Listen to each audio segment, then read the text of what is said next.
নমস্কার, কলিস কিচেনে সবাইকে স্বাগত জানাচ্ছি। আমি আগরতলা উদয়পুর মাতাবাড়ি গিয়েছিলাম। আমার মাতাবাড়ির এই জার্নিটা আপনাদের সাথে শেয়ার করছি। আসামের শ্রীভূমিতে থাকি আমি। আসামের শ্রীভূমি স্টেশন থেকে যাত্রা শুরু করলাম। ট্রেনে উঠে যে যার সিটে বসে পড়েছি। আমার ভাই ও আমাদেরকে ট্রেনে উঠিয়ে দিতে এসেছে। আর ওইদিকে আমার ছেলে ট্রেনের মধ্যে দুষ্টুমি করছে বাবার সাথে। ট্রেন ছেড়ে দিয়েছে। খুব সুন্দর প্রাকৃতিক দৃশ্য দেখে এই প্রাকৃতিক দৃশ্য উপভোগ করতে করতে আমরা যাত্রা শুরু করলাম। পৌঁছে গেলাম বিকাল 4:30 নাগাদ আগরতলা স্টেশনে। আগরতলা স্টেশনের সামনে অটো স্ট্যান্ড আছে। স্টেশন থেকে বেরিয়ে অটোর জন্য আমরা এদিক ওদিক ঘোরাঘুরি করছি। অটো নিয়ে যেতে হবে বাস স্ট্যান্ডে, যেখান থেকে উদয়পুর মাতাবাড়ি বাস ছাড়ছে। এই যে আগরতলা রেল স্টেশন, ভারী সুন্দর দেখতে আগরতলা রেল স্টেশনটা।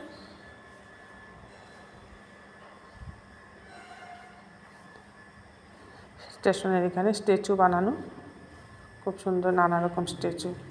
পৌঁছে গেলাম উদয়পুর মাতাবাড়ি। মাতাবাড়ির একদম পাশেই এই হোটেলটা। এই হোটেলে গিয়ে আমরা রুম বুক করে সবাই মিলে ফ্রেশ হয়ে নিচ্ছি। ফ্রেশ হয়ে আমরা রাতের বেলায় মাতাবাড়ি যাব, রাতের দৃশ্যটা উপভোগ করার জন্য আর আপনাদের সাথে শেয়ার করব। রাতের বেলা মাতাবাড়ি দেখতে খুব সুন্দর লাগে। হোটেলে এসেও বসেও মোবাইল দেখছে। বাচ্চাদের মোবাইল তো একটা হাতে থাকেই সব সময়। চললাম মাতাবাড়ির উদ্দেশ্যে। মাতাবাড়ির সিঁড়ি দিয়ে উপরে উঠেছি। এটা অনেক উপরে, নতুন করে বানানো হয়েছে। মাতাবাড়ির এই মন্দিরের সাইডে যেসব দৃশ্য দেখা যাচ্ছে এগুলা নতুন করে বানানো হয়েছে। এখানে বসার জন্য অনেক প্লেস রয়েছে, চেয়ার দিয়ে সাজানো। আর উপরটা দেখুন, খুব সুন্দর, দেখে মনে হচ্ছে 3 তলার উপরে উঠে এসছে। আমাদের হোটেলটাও দেখা যাচ্ছে উপর থেকে। এটা রাতের দৃশ্য দেখাচ্ছি। চেয়ারগুলা এখানে সাজিয়ে রাখা হয়েছে এরকম বসার জন্য। অনেক জায়গা হয়েছে উপরে। উপরে গার্ডেনও বানিয়ে রেখেছে। গার্ডেনের মধ্যে খুব সুন্দর লাইটিং।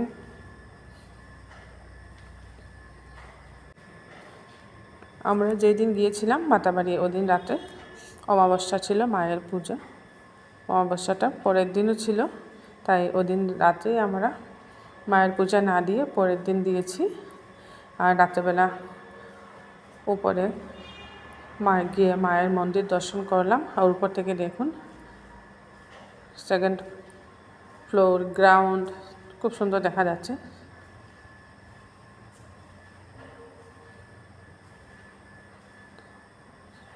অমাবস্যার দরুন রাতের বেলায় ভিড় ছিল অনেক।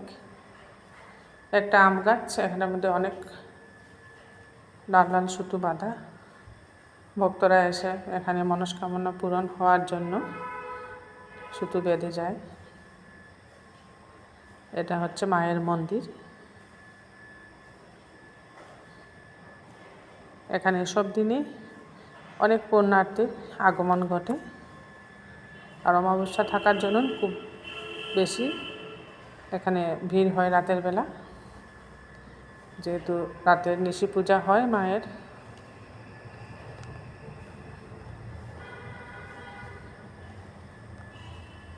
ওখানকার উপজাতি মানুষও অনেক এসেছেন এখানে। ত্রিপুরার নানা রকম উপজাতি সম্প্রদায়ের মানুষের বসবাস। ওনারাও এখানে গান আর নানা রকম নাচের দৃশ্য পরিবেশন করেছেন ওখানে মায়ের মন্দিরে। আমার ছেলে ও এখানে রাতের বেলায় বেশ মজা করে ঘোরাঘুরি করছে এদিকে ওদিকে। বেশ বড় উপরের এই এরিয়াটা, মায়ের মন্দিরের চারপাশটা ঘুরে বেড়াতে বেশ ভালো লাগে রাতের বেলা। এখানে ইচ্ছে করে সারা রাতই এখানে বসে থাকতে। সারা রাত্রই এখানে লোক সমাগম হয়ে থাকে। এখানে গাছগুলা দেখতে প্লাস্টিকের গাছ মনে হচ্ছে, এত সুন্দর করে সাজিয়ে গাছ লাগানো হয়েছে মন্দিরের চারপাশটা। এই যে এখানে ত্রিপুরার উপজাতিহারা ওদের ভাষায় গান করে নৃত্য করছে। মায়েরই গান ওনাদের ভাষায় ওনারা পরিবেশন করছেন। বেশ ভালো লাগে দেখতে। উপরে যেহেতু বসার জায়গা অনেক আছে বা হেঁটে বেড়ানোর জায়গাও অনেক আছে, তাই আমরা এখানে উপরে অনেকক্ষণ বসে বসে এই নৃত্য আর গান শুনলাম।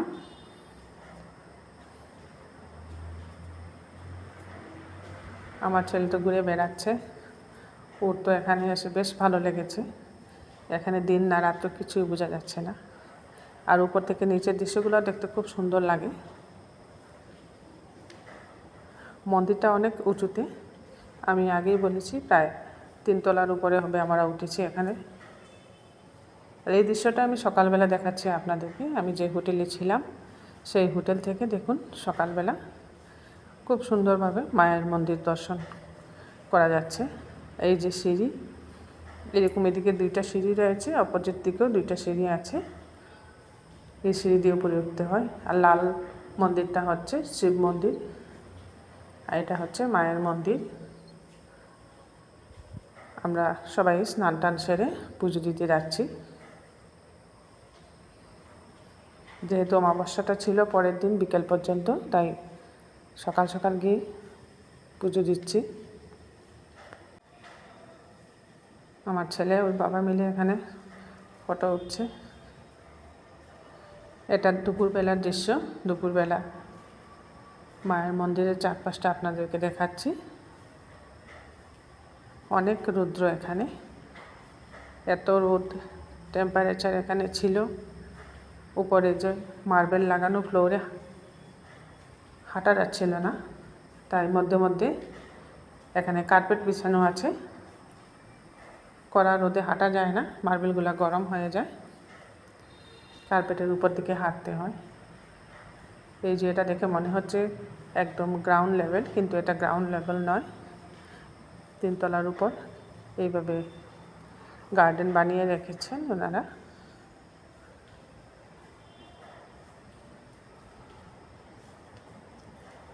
মন্দিরের চারপাশটা খুব সুন্দরভাবে সাজানো। এখানেও একটা গাছ, গাছের মধ্যে খুব সুন্দরভাবে ভক্তেরা লাল সুতো বেঁধে রেখেছে মনস্কামনা পূরণের জন্য।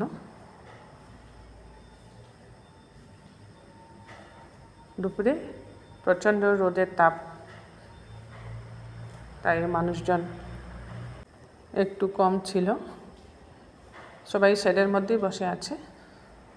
আর এখানে প্রচুর দোকান রয়েছে, দোকান থেকে আপনারা এইভাবে হাতে বাঁধার আশীর্বাদ থেকে শুরু করে মাথায় বাঁধার জন্য জয় মাতা দি লেখা, এগুলো সব পাওয়া যায়। নানা রকম চুড়ি, যারা এখানে পুজো দিতে যান এগুলা কিনে মায়ের পায়ে ঠেকিয়ে আমরা আশীর্বাদ নেই। এখানে সব পেড়া স্টল আছে, মাতাবাড়ির বিখ্যাত পেড়া। আমরাও মায়ের পুজোর জন্য এখান থেকে ফুল, বেলপাতা, পেড়া সব কিছু কিনে নিলাম। ত্রিপুরার বিখ্যাত এই মাতাবাড়ির পেড়া, এই পেড়াটাই মায়ের কাছে ভোগ হিসাবে নিবেদন করা হয়। আমি খুব সকালবেলা গিয়েছি এখানে, কিন্তু মন্দির খুলতে একটু দেরি হয়েছিল, যেহেতু আগের রাত্র অমাবস্যা ছিল, এর জন্য 10টার সময় ওনারা মায়ের অঙ্গরাজ করার পর মন্দির খুলেছেন। এই যে এখানে একটা সাধু বসে আছে, আর প্রচণ্ড রোদে গাছটার মধ্যে দেখুন খুব সুন্দরভাবে মালার মতো ভক্তরা সুতোগুলো বেঁধে রেখেছে। আর এই কড়া রোদ, মার্বেল, এত গরম, আমার ছেলে তো কবুতর দেখে পাগল হয়ে গেছে। দেখুন অবস্থা, কবুতরের পিছনে পিছনে ছুটছে কবুতর ধরার জন্য। প্রচণ্ড রোদ, খালি পায়ে, মার্বেল গরম, এর মধ্যে দৌড়াচ্ছে।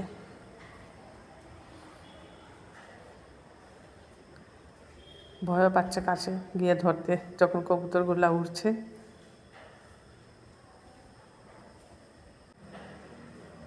ওই দেখুন, যখন কবুতরগুলা উঠছে ভয় পেয়ে যাচ্ছে।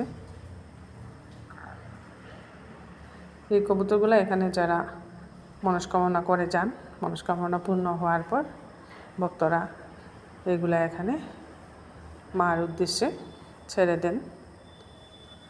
এগুলাই এখানে উঠছে। আর এখানে শিব ঠাকুরের মন্দিরের সামনে নন্দী, আর ও নন্দীর কানে কি বলবে এর জন্য দাঁড়িয়ে আছে, আর সবাই নন্দীর কানে কানে কথা বলছেন।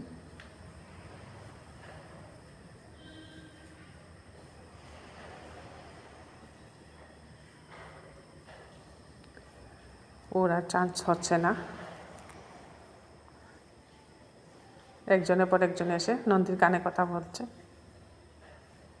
এবারও নন্দীর কানে কথা বলেছে, আবারও বলছে ওর উইশগুলা পূরণ করার জন্য। আর এখানে অনেক ঘন্টা একসাথে বাঁধা আছে, এগুলো বাজাতে বেশ ভালো লাগে, অনেক ঘন্টা।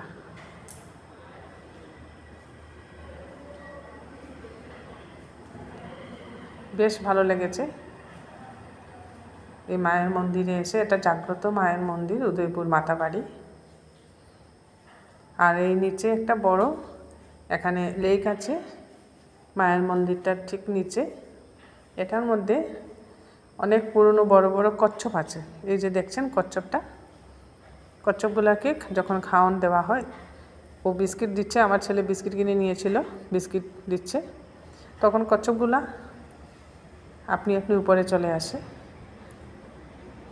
অনেক বড় কচ্ছপ, মাছও আছে, অনেক বড় বড় মাছ আছে। আর এগুলা এই মন্দিরের এই দিঘির মধ্যেই হয়ে থাকে চাষ। কচ্ছপ, এটা মিষ্টি জলের কচ্ছপ।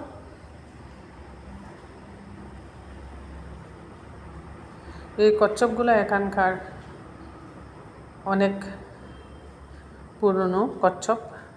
দেখুন কচ্ছপটার গায়ে শ্যাওলা পড়ে গেছে।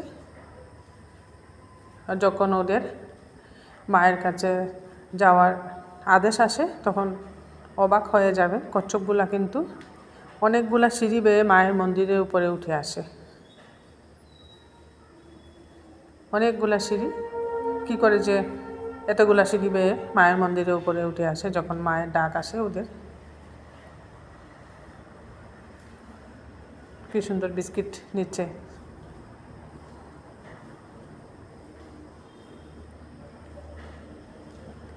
মাছ তখন আসে নাই, অনেক রুদ্র ছিল, তাই কচ্ছপটা এসেছে। হাঁসগুলো খুব সুন্দরভাবে এদিক ওদিক ঘুরে বেড়াচ্ছে। আর দুইটা লটাস আছে এই লেকটার মধ্যে, এগুলো রাত্রেবেলায় লাইটিং হয়, বেশ ভালো লাগে দেখতে। কচ্ছপকে বিস্কুট খাইয়ে আমরা চলে এসেছি হোটেলে একটু রেস্ট করে বিকেল দিকে। এখানে রাজবাড়ির সামনে অনেক ফাস্টফুড বিক্রি হয়, তাই ভাবলাম ওখানে গিয়ে চা ফাস্টফুড খাওয়া যাক। ওই যে রাজবাড়ি দেখা যাচ্ছে হোয়াইট কালারের,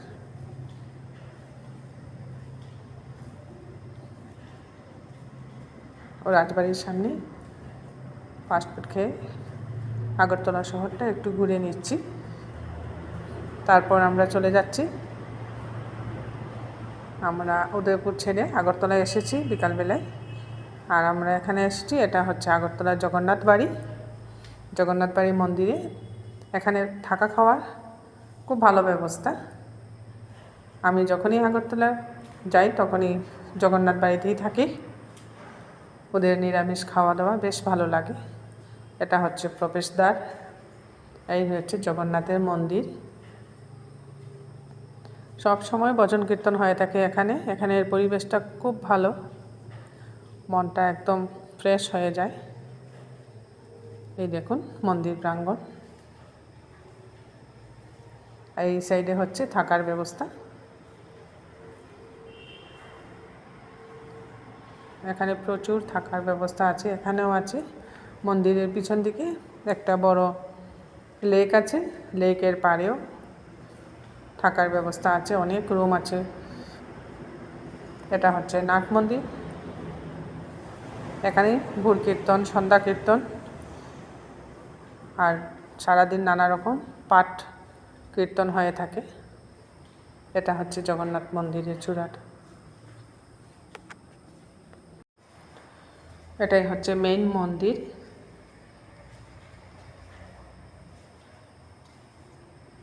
এটা মেইন মন্দির, এদিকে হচ্ছে নাট মন্দির, ঠিক অপোজিটে নাট মন্দির। এটা নাট মন্দির, এটা হচ্ছে জগন্নাথের মন্দির। দুপুরবেলা বন্ধ রেখেছেন ওনারা, যখন খুলবেন আমি আপনাদেরকে জগন্নাথ এর মূর্তি দেখিয়ে দিচ্ছি। জয় জগন্নাথ। আমরা এখানে ছিলাম, তাই আমার ছেলে ঘুম থেকে উঠে ব্রাশ নিয়ে এখানে চলে এসছে। এই লেকের মধ্যেও অনেক মাছ আছে, আর এখানে মুড়ি বিস্কিট কিনতে পাওয়া যায়। মুড়ি বিস্কিট দিলে মাছগুলা আসে।